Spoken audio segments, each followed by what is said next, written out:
Hello everyone, hope you all are doing fine out there. Me, Dr. Sharad from the Department of the Prosthodontics. Today our class will be on the topic denture-based resins. I'll be talking under the following headings: a brief introduction to the topic, history of the denture-based resins, ideal requirements and classification of the material, and different stages of polymerization of the material. Then how do we manipulate these denture-based resins, then properties and certain recent advances of the material. Coming on to the introduction. Acrylic resin has got many applications in the field of dentistry, especially in the department of prosthodontics, orthodontics, as well as the periodontics, mainly for the fabrication of many prostheses and appliances. And these were introduced into the field of dentistry in the year 1930. Before that, in the past, different type of other materials were used for the fabrication of denture bases, like vulcanite, celluloid, phenol formaldehyde, etc.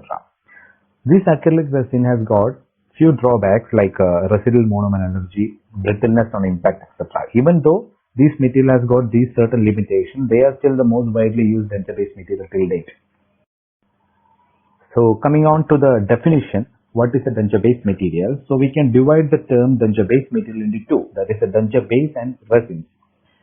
So denture base, according to GPT-9, is defined as the part of the denture that rests on the foundation tissue to which the teeth are attached.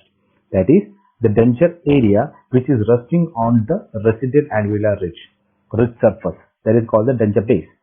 And the resin is a broad term. It is used to describe natural or synthetic substance that form plastic material after polymerization. So that is the definition of the denture base. Then coming on to the history. Skillfully designed dentures were made as early as 700 BC. Egypt was the medical center of the ancient world. The first dental prosthesis is believed to have been constructed in Egypt around 2500 BC. So the materials that were used before the 18th century, one was wood, bone and ivory. The wood was used during the 8th century by the Japanese.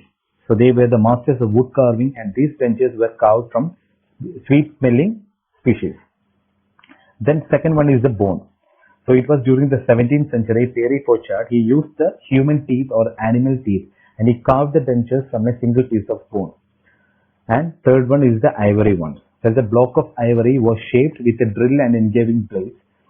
So used pigments to detect the high spot in the base. They are also called the Waterloo dentures. In the 19th century, the people wore denture made from the teeth of dead soldiers. So these dentures were known as Waterloo teeth because so many of the teeth came from the Battle of Waterloo. And George Washington's troublesome teeth were made of bone, hippopotamus ivory, human teeth, lead, brass screws and gold metal wires, but not. So this is the only remaining full set of the many dentures he wore throughout his life. Now we will discuss regarding the materials that were used in the 18th century. Till now we were discussing the materials that were used before the 18th century. Okay. So mainly in the 18th century, gold and porcelain were used for fabrication of the denture bases. And the French dentist Echini, he gave the first reference to the use of gold base. And in 1788, two doctors, namely the Dr. Alexis and Dr. Nicolas, they teamed up and they made a baked porcelain complete denture from a single block of porcelain. And in the left picture, we can see that was the denture that was used by King William IV. So that is having the gold denture base. Coming on to the materials that were used in the 19th century, mainly gutta-percha, vulcanite and celluloid were used. So gutta-percha was used in the year 1851 by Edwin Truman. So what he found was that the material was having lack of stability and also it required a complicated equipment for the fabrication. So the use of gutta-percha as a denture base was not much promoted. Later in 1854, vulcanite was used by Thomas Evan for the fabrication of the denture base, and it remained the primal denture-based material for the next 75 years. Then later on, John Wesley in 1870 made the first organic plastic molding compound. The advantage of this was that it is having little bit of translucency and pink color that can mimic the color of the gingiva. So later in so many years, in 1850 tortoise shell was used, 1856 theoplastic metal were used, in 1860 rose pearl were used, and 1857 aluminum also was used for the fabrication of this denture base. Next we have the material that were used in the 20th century. It was bakelite, metal denture bases and the polymethyl methacrylate. Okay, so the bakelite was introduced in the year 1909 by the Dr. Leo Baekeland. A phenol formaldehyde resin was used. Aluminum base with an acrylic and bakelite tissue was also used for the fabrication. Next, we have the metal denture bases. They use stainless steel, silver, and alloy for the fabrication of the denture bases. Finally, we have the polymethyl methacrylate, which was introduced by the Rome and Haas. So, what they introduced was in the transparent sheet form in the year 1936. Later, in the year 1937, Numos they introduced into the powder form. Now, we will see the properties and different classifications of the denture-based. So, what are the ideal requirements of a denture-based material? It should be dimensionally stable, it should be aesthetic, it should be having adequate strength, resiliency and abrasion resistance. It should be tasteless, odorless, non-toxic and non-irritant, and also it should be easy to fabricate.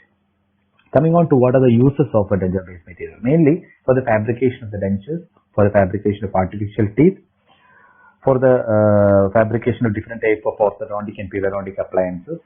It is used as crown and FPD facing and also for inlay and postcode patterns. So polymethyl methacrylate was introduced in the 1937 by the Dr. Walter Wright and Vernon Brothers. Now we'll see what are the advantages of polymethyl methacrylate. It is transparent, it is stable, it is biocompatible, tasteless, it is easy to repair and process, it can be pigmented, it is having adequate strength and low water sorption and low solubility, and also it is odorless. But it has got certain disadvantages like it is brittle, it has got poor flexural strength, large polymerization shrinkage, high coefficient of thermal expansion, and it is radiolucent. It can also cause allergy to some patients. The physical stages of the polymerization. So, the mixing of the heat cure acrylic resin, as we all know, it actually happens in 5 stages. That is, first one is the sandy stage, second one is the stringy stage, third one is the duff stage, fourth is the rubbery stage, and finally we have the stiff stage. So these are the physical stages of the polymerization of the heat cure acrylic resin. So chemical stages include, first one is induction, then we have the propagation, then chain transfer and termination. The process of induction is mainly controlled by 2 stages, that is activation and initiation. Okay, so the activation to take place, we require a free radical. Okay, so these free radical will be generated using different types of energy, like either it can be chemical, or it can be heat, or it can be ultraviolet or visible light. So all these help in the formation of a free radical which are high energy unstable molecules. Okay, next we have the process of propagation. So already one free radical is formed. So that already formed a free radical, it will act as a complex, or it will act as a center for the new free radicals. Okay, so that free radical will be approached by another monomer molecule to form a dimer. So that dimer, again, it will become a new free radical. So that process will be continued. Next one, we have this chain transfer. So when a free radical approaches methyl methacrylate monomer and donates a hydrogen atom to the methyl methacrylate monomer, this chain transfer will happen. So this causes the free radical rearrangement to form a double bond and it will become unreactive. Okay, so slowly that we are reaching on to the termination process. That is, the reaction is happening and we are reaching on to the termination process. So once the termination process is reached, additional polymerization reaction, it is mainly terminated by 2 methods. Either it can be by direct coupling of the 2 free radical chains, or it can be by the exchange of the hydrogen atom from one growing chain to the another. Now coming on to so based on the material, it is classified into metallic as well as non-metallic. Metallic includes gold and its alloys, aluminium, cobalt chromium alloys. Non-metallic one includes shellac, base plate wax, acrylic resins, as well as vinyl resins. Then based upon the durability, it is classified into temporary as well as permanent. So temporary are shellac base plate, cold cure acrylic, base plate wax, etc. Permanent ones include gold and its alloys, cobalt chromium, light and heat cure acrylic. So you should always keep in mind, cold cure acrylic will be never should be given as a permanent treatment option. It should be always given as a temporary one. Okay. Then coming on to the ISO classification, there are 5 types for the classification of the denture-based resin. Type 1, it is again classified into 2, that is the class 1 and class 2. Class 1 is heat processing polymers available as powder and liquid. Then class 2 is heat processed one, which is available as plastic cakes. Then type 2 is also classified into 2 types, class 1 and class 2. Class 1 is autopolymerized polymer, which is available as powder and liquid, and class 2 is autopolymerized polymer, which is available as powder and liquid for type resins. Type 3, we have the thermoplastic blanks or powder. Type 4, we have the light activated material, and type 5, we have the microwave cured material. Coming on to the heat activated denture based resin, that is a heat cured acrylic resins. So that is available as powder and liquid form, as we all know. That's a powder polymer and liquid monomer. So what is the composition of the powder? The composition mainly includes polymethyl methacrylate, which acts as a major constituent, ethyl or butyl methacrylate, which acts as a copolymer that will improve the property of the material. Then benzoyl peroxide, that will act as the initiator. Then compounds of mercuric sulfide, cadmium sulfide, etc., that act as a dye. Then zinc or titanium oxide, which are added to act as an opacifier. Then dibutyl phthalate, which is acts as a plasticizer.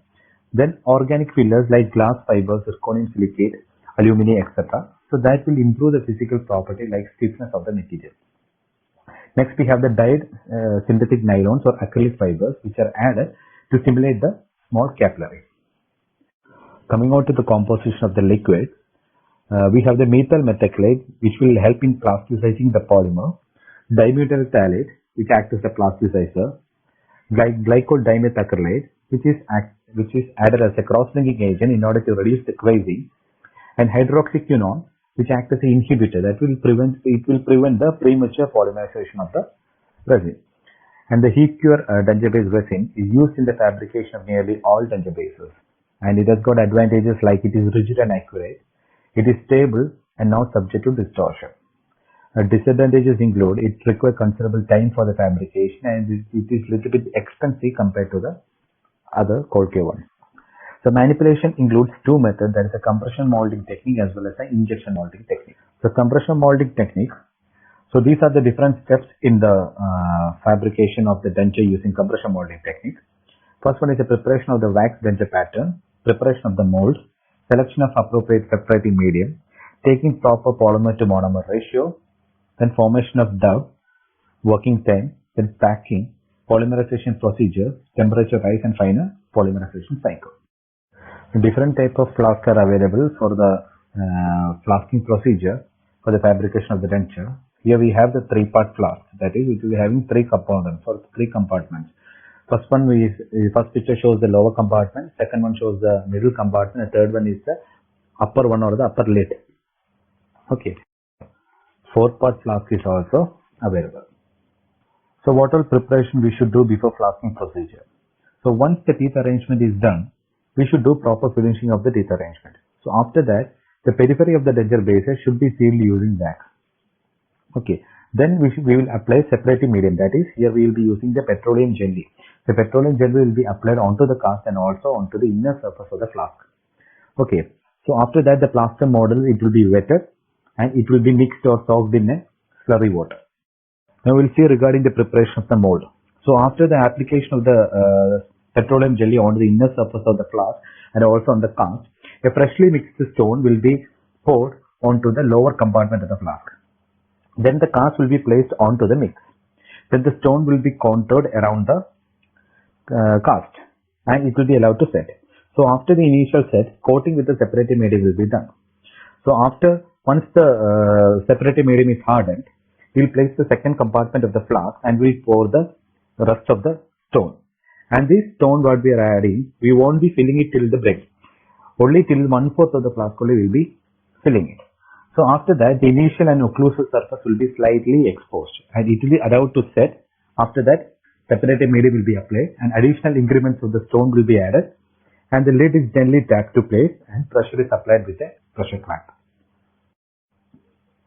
So this picture shows the flasking procedure of the maxillary denture. In the first picture, it shows the finished denture with the periphery of the denture being sealed with the wax. So after the first pour of the plaster onto the lower compartment, this cast will be immersed in the mix and the stone or the plaster will be contoured around the cast.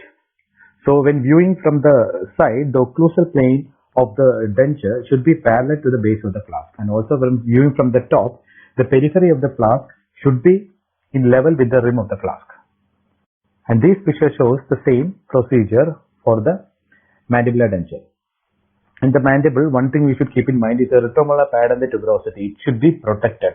It should be protected with adequate amount of dental stone or plaster, and it should be devoid of any sort of undercut.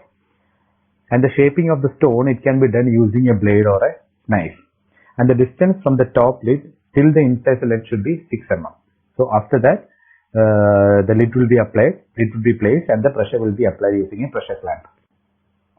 So this mainly shows the flow chart of the compression molding technique, including all the working time, the forming time, and the proper monomer to polymer ratio, packing, bench curing, and the bench cooling and the polymerizing cycle everything. Coming on to the injection molding technique, in 1946, James Watson Henry built the first screw injection. The main advantage is like there is a controlled polymerization with continuous compensation of the material. The time-consuming adjustment of the occlusion can be eliminated. No mixing or dosing error can happen. Homogeneous mix reduces the risk of possible fractures. So these are the advantages. The disadvantages mainly it is very much technique sensitive and also it is expensive. So this picture shows the procedure of the injection molding technique. Next we will discuss regarding the chemical activated denture resins. It is also called as cold cure, self cure or auto polymerizing resin. Uses include use for the fabrication of temporary crowns and bridges, special tray for denture repair, relining and rebasing, for the fabrication of temporary denture bases, inlays and postcore pattern, etc. The composition is very much identical to the heat cure resin except the polymerization is initiated by a tertiary amine, that is dimethyl para-toluene. Advantages include exhibit less shrinkage, so greater dimensional accuracy, easy manipulation, used as repair material. Disadvantages include there is the chance of increased porosity, tissue irritation from the residual monomer, and also the color stability is inferior mainly due to the presence of tertiary amine, which can cause the oxidation process and also decreased flexural strength. And there are different techniques for the addition of the cold cure acrylic resin for the fabrication of a special tray or denture bases. This includes the spring-load technique, adaptive technique, fluid resin technique, and the compression molding technique.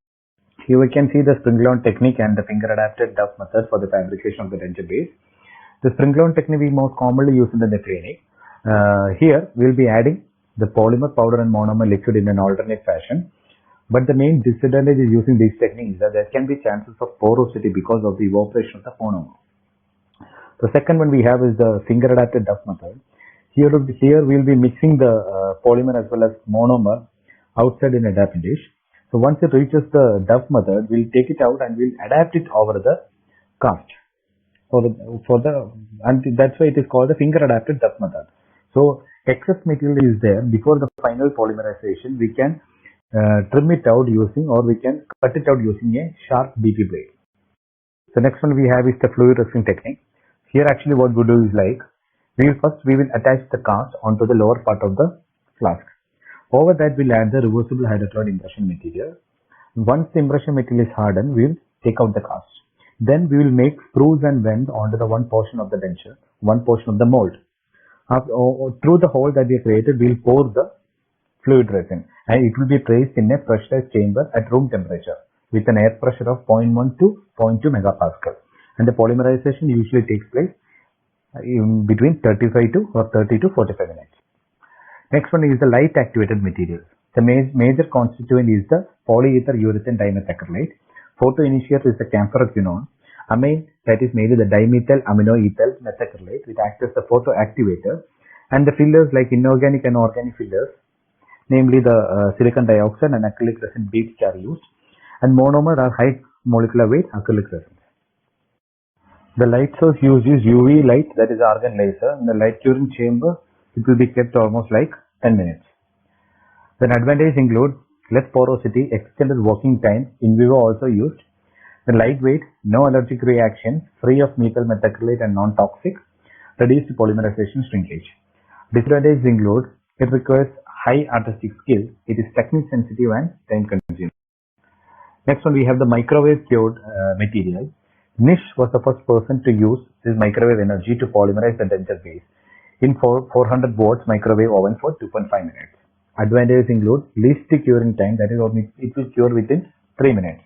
Good color stability, minimal residual monomer ratio, good denture base adaptation. Disadvantages include poor bonding to adjacent teeth, increased porosity, expensive flask, poor durability of the flask. Then we have the thermoplastic blank of powder, example Wellplast and Flexiflast. These were the first introduced to the industry in 1950. Both these materials have similar grades of polyamides, that is a nylon plastic.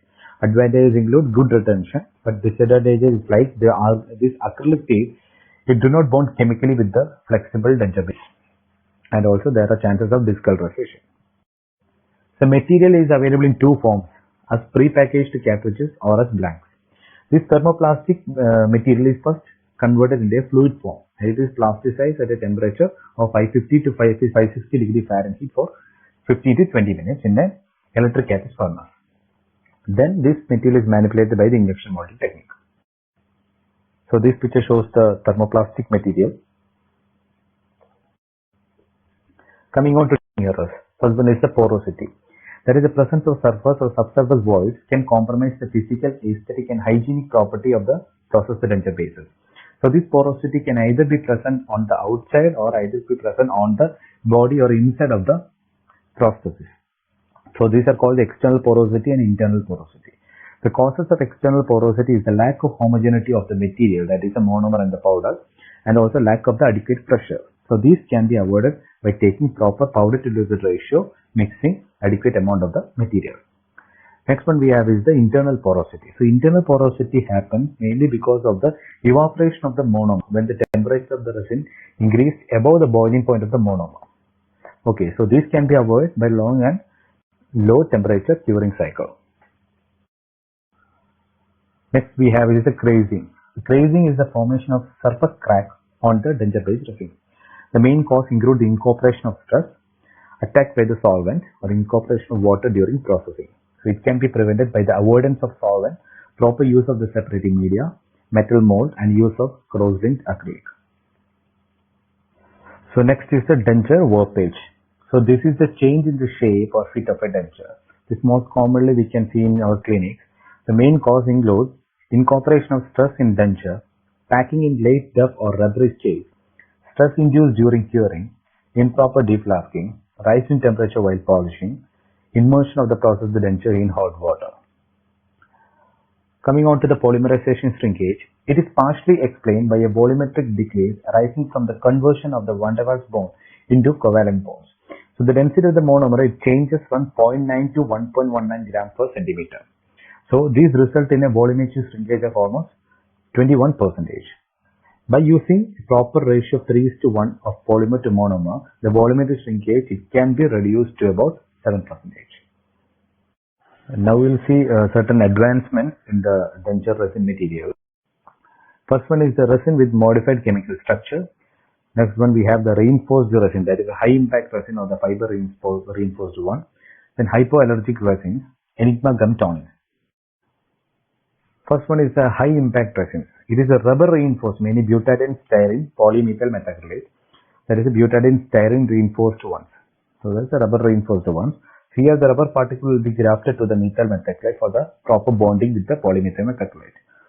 So the clinical applications include, they are so called because of the greater strength and fatigue properties, hence indicated for patients who tend to drop the denture repeatedly. Example, in the case of patients suffering from Parkinsonism, as well as the patient who is not able to wear the denture properly because of rheumatoid arthritis. And it is available as powder liquid systems. Example, Lucitone, DPITF and Hyflex. Next one is a rapid heat polymerized polymer. It is a hybrid acrylic. Here, initiator will be added, a particular initiator will be added, which will help in the rapid polymerization without the formation of porosity. The flask are placed in the boiling water immediately after being packed, and the water is then brought back to the boiling temperature for 20 minutes to complete the curing cycle. So fast and high temperature cure, it will make the material stiffer than the conventional acrylic processing.